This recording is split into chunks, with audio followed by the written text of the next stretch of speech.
All right, guys, drove it to work this morning. I got everything done, as you can see, and I haven't really got on the truck very much. I just drove it normal, and it drives significantly better. It's a lot less boost, but the same amount of power. It's just a little bit smoother. I'm not having to use as much throttle. I can't wait to actually hook up to a trailer and see how it performs.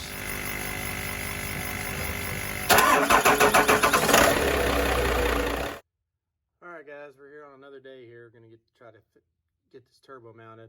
I'm not going to be able to finish everything today. I'm just going to get the center cartridge put in there, wastegate mounted, and the oil lines mounted. But to get this to fit the K27 in a Super Duty, you're going to have to modify the wastegate bracket. You see, I cut it there, and I had to bend it up, and then you have to chop some off the side there. So it doesn't hit the heater box housing. Daddy, you don't like the chop. And then, yeah, after that, it should fit right up. Mine is so close, I had to take the fitting out here for my intermediate boost and put in a plug. But I'm gonna thread in another one somewhere else so I still get my intermediate boost. But yeah, other than that, everything fits good. The hot pipe's real close to the manifold, which is good. The hot pipe's all bolted up and everything, so I'm gonna get to putting on the center cartridge. Okay, so I finally got the turbo finish mounted. Now that was one of the hardest things I'd ever done working on a truck. Now let me tell you why here. So for one, as you can see, the wastegate is extremely close to the heater box, but if you trim the little mount there, it fits just fine. But what problems that gives you is right down there, the mounting bolts. All right, so the problems you run into is the mounting bolts. You can't see very well, right there, that mounts the cartridge to the back housing, are extremely difficult to get to, especially in a compound setup. And well, it just takes forever to get them in there. And then the bolts that mounts the compressor housing, that one right down there where the wastegate is, right there, yeah, that one's a booger. So you need to loosen up the wastegate where it jiggles around like that right there so that you can turn the housing, get the bolt started, and then turn it back. Also, the oil feed at the top, is the same as the HX35, so no big deal there. Everything mounts the same. But at the bottom, the oil drain, let's see here, picture of it. The oil drain, okay, hits the manifold. So I have a 10 AN block, oil drain block, and a 10 AN hose threads onto it. Well, it doesn't work. The red part there, which is the bottom half of the AN fitting, hits the manifold, so you can't get it square, and well, it leaks. So I'm gonna have to go to a push lock that doesn't have the big old fitting underneath it, and that should solve my problem there. Other than that, it's a pretty straightforward install. Like I said, if this was on if this was just a single turbo setup, it would have fit a lot better. But seeing as mine was a compound and I built them really, really tight, it gave me some issues. But we got her going, and now I'm on to building I'm going to rebuild the intermediate pipe, and then I'm going to go ahead and start painting everything. But right now, I have started the truck, and it sounds good, and the turbo works fine as far as I know. But yeah, so I'm going to go ahead and get the intermediate pipe mocked up, and then I'm going to get it painted, and then we're going to take all the valve covers off so we can paint those. I already painted this plate today, and I got to do little mods to the manifold, and then I'll get it painted. And then we're going to get this painted here, and then the intake box painted, and then everything can go back together. Anyways, there she is, got the dry pressure back there.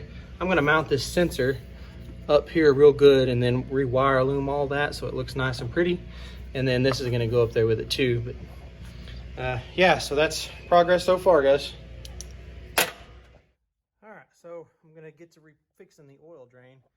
Now this is what I've got now, and this part here is what's hitting the flange on the exhaust manifold because it's flipped upside down. So if you're gonna be putting a K27 in a truck that has a manifold that's flipped, you're gonna run into this issue. So if you have this style oil drain, you're gonna have to switch. And what I'm going to is just this right here. So it's still a 10 AN thread, but it's just a push lock. So I'm gonna accomplish the same thing, but it's gonna get rid of this big bulkhead here. And so I should have the clearance. What was happening was it was leaking right here at this spot because it was putting it in a bind. So hopefully this will fix it right up. So, okay, so I got the intermediate pipe done just now. I like to do my intermediate pipes as close as possible without using up a ton of space. I just hate it when compound kits have a huge intermediate pipe that just takes up so much room. I rebuilt this one because I didn't like the way how far out my other one stuck out this way. And then I wanted to go back with shorter radius bends. Now these are two short radius 90s out of some 11 gauge exhaust pipe. They're like 20 bucks on Amazon, but it makes for a really good intermediate pipe. So it's a super tight bend, clamp here, clamp here, clamp here. And in the future, if I wanted to, I could do a 4-inch V-band and then a reducer to a 3-inch V-band here, do aluminum to mild steel or stainless. Yeah, there it is. It's really tight, so it's 5.5 inches from center to center is how tight the bend is. And just goes in just like that right there. Put the clamps on it and be good to go. And then I also got my intermediate boost hose here. I drilled and tapped another fitting down there. And then I still got to put a plug in right here, but that's why the wastegate is still loose there. I'm going to leave the wastegate loose until I get almost everything done, so that way I can get the wastegate adjusted properly. Now I'm going to start working on my other boost tube. I'm going to redo this one because I didn't like the crappy welds I had there when I spool gunned it the first time, but it got me by for 60,000 miles, so can't complain there, but just want everything to look a little bit nicer. So I'm going to go ahead and get started on that. So for anyone who doesn't know, welding 16 gauge aluminum with a spool gun is not the easiest thing in the world.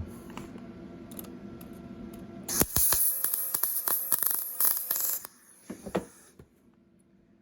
not pretty, and you have to move the gun extremely fast, and you can burn a hole in it very, very quickly. And the metal's got to be really clean, which is why I use a stainless steel brush. It's just really difficult, let me tell you.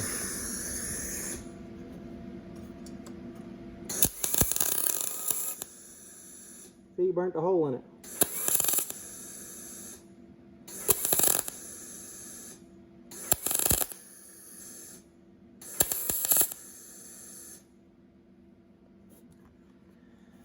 So it's not pretty. I don't have the gas turned up as high as it should be because I'm running extremely low. I've only got about 400 pounds of air, and I've got to get this weld done, another one, and then weld on a bong. So I don't have much gas to get that done. I'm trying to get it done so I can finish the install on everything. But anyways, I'm gonna get to doing this.